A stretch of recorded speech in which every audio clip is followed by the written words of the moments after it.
साईं की बात। बच्चे, जो तुम्हारे साथ अनहोनी होने वाली थी ना मेरे बच्चे, मैंने उसे टाल दिया मेरे बच्चे। जो संकट तुझ पर बहुत भारी था मेरे बच्चे, बहुत भारी, मैंने उसे ख़त्म कर दिया मेरे बच्चे, ख़त्म कर दिया। अब तू चिंता मत करना। तू जानता है मैंने तुझसे पूजा करवाई थी, याद है ना? वो इसलिए करवाई थी मेरे बच्चे क्योंकि मैं उस संकट को टालना चाहता था, उस अनहोनी को टालना चाहता था मेरे बच्चे। और वो संकट तेरे ऊपर बहुत भारी था मेरे बच्चे, जिसे सिर्फ मैंने तेरी पूजा के द्वारा काट दिया मेरे बच्चे। इसलिए तुम्हारा साईं तुमसे पूजा करवाता है मेरे बच्चे, तुमसे सेवाएं लेता हूँ, सिर्फ इसलिए मेरे बच्चे कि मैं तुम्हारे संकटों को, तुम्हारी अनहोनियों को काट सकूँ मेरे बच्चे। और सुनो, जो गड़बड़ हुआ नहीं ना, उसके बारे में सोच सोच कर परेशान मत हो, क्योंकि वो होगा ही नहीं मेरे बच्चे, उसे मैं होने नहीं दूंगा। तुम फालतू में चिंता बिल्कुल मत करो मेरे बच्चे, बिल्कुल मत करो। तुम्हारा साईं है ना।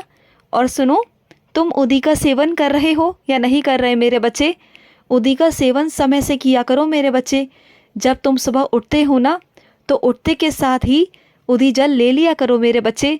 फिर तुम घर से बाहर निकल जाते हो, फिर भूल जाते हो मेरे बच्चे, तो सुबह सुबह ही उदी का सेवन कर लिया करो मेरे बच्चे। और सुनो, तुम जानते हो तुम्हारी सबसे बड़ी कमज़ोरी क्या है? जिन लोगों से मेरे बच्चे तुम बहुत प्यार करते हो ना, बस अगर वो कभी तुम्हारे पास वापस आ जाए गलती करने के बाद और तुमसे माफ़ी मांगे, तुम्हें अपनी बातें बताएं, तुम्हें अपना दुख जताए ना, तो तुम बिल्कुल शांत हो जाते हो, उनके गलतियों को माफ़ भी कर देते हो।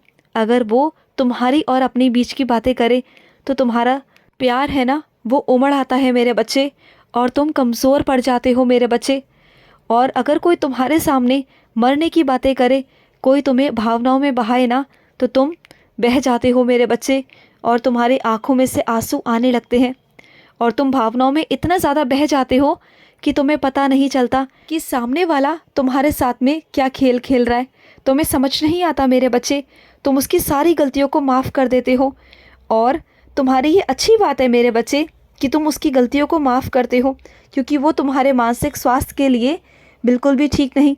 लेकिन मेरे बच्चे, तुम्हें ये समझना भी होगा, ये तुम्हारी परीक्षा भी होती है मेरे बच्चे। ज़रूरी होता है वास्तविकता को समझना मेरे बच्चे, कि वो सच में सही है या गलत है।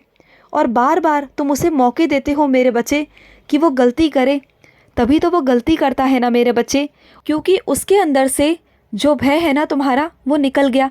उसे पता है मेरे बच्चे, वो कभी भी गलती करेगा और तुमसे माफ़ी मांगेगा तो तुम उसे माफ़ कर दोगे बहुत आसानी से।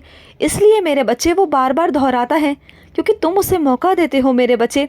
सारे रिश्तों को अगर सही जगह लाना है ना मेरे बच्चे, तो तुम्हें सख्ती बरतनी होगी मेरे बच्चे, सख्ती बरतनी होगी। कभी कभी ना करना बहुत ज़्यादा ज़रूरी होता है मेरे बच्चे।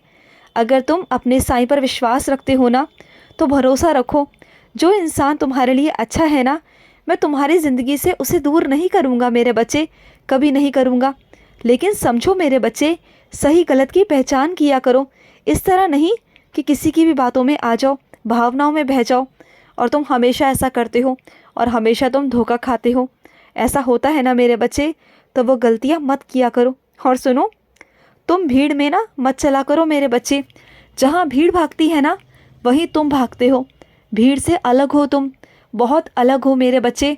जो तुम्हारा मन करता है ना, जो तुम्हारा दिल कहता है, वो किया करो मेरे बच्चे, क्योंकि तुम्हें भीड़ से अलग चलना है, क्योंकि तुम मेरे खास बच्चे हो, बहुत प्यारे बच्चे हो।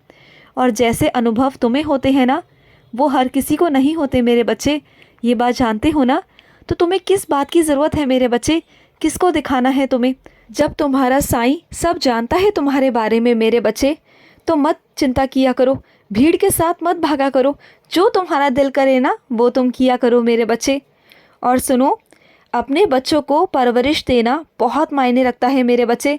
जो भी तुम अपने बच्चों के लिए कर रहे हो, मेहनत कर रहे हो, उन्हें शिक्षा दे रहे हो, दो मेरे बच्चे, लेकिन साथ साथ संस्कार दो मेरे बच्चे, क्योंकि आगे चलकर ना संस्कार बहुत महत्वपूर्ण होते हैं।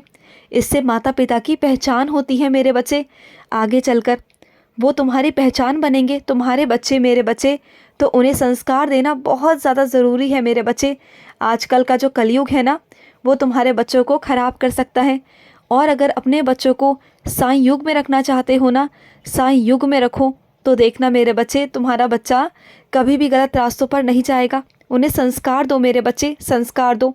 और सुनो, किसी भी बहस में पड़ने की कोई ज़रूरत नहीं है मेरे बच्चे, क्योंकि तुम ना कई दिनों तक परेशान रहते हो, तुम्हारी शांति भंग हो जाती है। कई रातों तक तुम सोते नहीं हो मेरे बच्चे, और कई दिनों तक तुम हंसते नहीं, क्योंकि तुम्हारे मन को ना इतनी ठेस पहुंचती है और तुम बेचैन हो जाते हो। इसलिए कहता हूँ कि किसी बहस में नहीं पड़ना, क्योंकि तुम ना हर एक चीज़ को बहुत गहराई से सोचते हो और कई कई दिनों तक परेशान रहते हो, बेचैन रहते हो। तुम्हें समझ नहीं आता और तुम्हारा कहीं भी मन नहीं लगता। बस बार बार एक ही बात तुम्हारे मन में चलती है, बस वो लड़ाई झगड़ा। और मन में हमेशा यही आता है कि उसने मुझे ऐसा क्यों कहा। तो मेरे बच्चे, इसमें तो तुम्हारी गलती है ना। उसकी शब्द, उसके कर्म, वो उसके साथ है मेरे बच्चे। तुम्हारे जो नियंत्रण है अपने दिमाग पर, उसको रखो ना मेरे बच्चे। वो क्या कहता है वो तो बोलेगा मेरे बच्चे, वो उसके कर्म है, वो उसके संस्कार हैं मेरे बच्चे। लेकिन तुम्हारे संस्कार क्या हैं? उसके कचड़े को अपने ऊपर लेना नहीं ना। अपने मानसिक स्थिति को हमेशा शांति बनाए रखना, ये तो तुम्हारे हाथ में है ना। अगर कोई तुमसे कुछ भी अपशब्द कहता है ना, तो तुम्हारे दिमाग में, तुम्हारे अंतर मन में कोई असर नहीं होना चाहिए मेरे बच्चे। तुम्हारा मन फिर भी शांत होना चाहिए कि वो बोल रहा है तो उसे बोलने दो। लेकिन मैं कैसा हूँ मुझे पता है, मेरे साईं को पता है। मुझे किसी को नहीं जताना, मुझे किसी को नहीं बताना। ऐसा रहना है मेरे बच्चे तुम्हें। फिर देखो तुम्हारे मन में कितनी शांति आती है और तुम्हारे आसपास का माहौल है ना, अपने आप बदल जाएगा। जब तुम सकारात्मक रहोगे ना, तो सकारात्मक रहने से मेरे बच्चे तुम्हारे आसपास हमेशा सकारात्मक ही बना रहेगा। तुम्हारे मन में विचार भी सकारात्मक आएंगे मेरे बच्चे, और हर चीज़ का हल भी तुम्हें बहुत आसानी से, बहुत अच्छे से मिल जाएगा मेरे बच्चे। जब हमारा मन सकारात्मक होता है ना, तो हमारे मन में भी विचार अच्छे अच्छे आते हैं, बहुत अच्छे विचार आते हैं, और इससे तुम किसी भी समस्या का हल कर सकते हो, किसी भी समस्या का। और सुनो मेरे बच्चे, तुम्हारी अगर इच्छा सही होती है और तुम्हारी प्रार्थना में ताकत होती है और वो ज़रूरी होती है ना, तभी तुम्हारी पाठ और पूजा पूरे हो पाते हैं मेरे बच्चे, संपूर्ण हो पाते हैं। तुम्हारी इच्छा तभी पूरी होगी जब पाठ पूजा पूरी तरह से होगी, संपूर्ण होगी, और वो हमेशा होता है। इसका मतलब मैं तुम्हें दूंगा, तुम्हारी इच्छा के अनुसार तुम्हारी हर एक चीज़ दूंगा मेरे बच्चे, मत चिंता करना। और सुनो, कई लोग मेरे बच्चे तुम्हें डराते हैं ना कि तुम्हारी ज़िंदगी में तो आग लग गई है, तुमसे कहते हैं उल्टा सीधा। तो सुनो, बुराइयों का विनाश करने के लिए तुम्हारी ज़िंदगी में आग लगी है, और वो तुम्हारे साईं ने खुद लगाई है मेरे बच्चे। जो लपटें हैं ना आग की, उसमें सारी बुराइयों का विनाश कर दूंगा मैं मेरे बच्चे, सब कुछ विनाश कर दूंगा। तेरे ज़िंदगी में जो आग लगी है वो तेरे साईं ने लगाई है मेरे बच्चे, क्योंकि मैं तुझे वहाँ से बाहर निकालना चाहता हूँ, उस नर्क की ज़िंदगी से मेरे बच्चे। और जो चारों तरफ तेरी ज़िंदगी में बुराई ही बुराई है ना, उसका विनाश करूँगा, उसका नाश करूँगा मेरे बच्चे। और सबसे तुझे बाहर निकाल कर साफ़ ज़मीन पर लेके आऊँगा, और उस साफ़ ज़मीन पर मेरे बच्चे चारों तरफ फूल ही फूल होंगे मेरे बच्चे, फूलों की सेज होगी तेरे लिए। तो देख मेरे बच्चे, तात्पर्य यही है कि मैं तुम्हें अच्छे से अच्छा देखना चाहता हूँ मेरे बच्चे, और तेरे बुराइयों को, तेरे आसपास की गंदगी को मैं ख़त्म करना चाहता हूँ मेरे बच्चे। खुश रहो। आज का मध्याह्न साई संदेश समाप्त हुआ।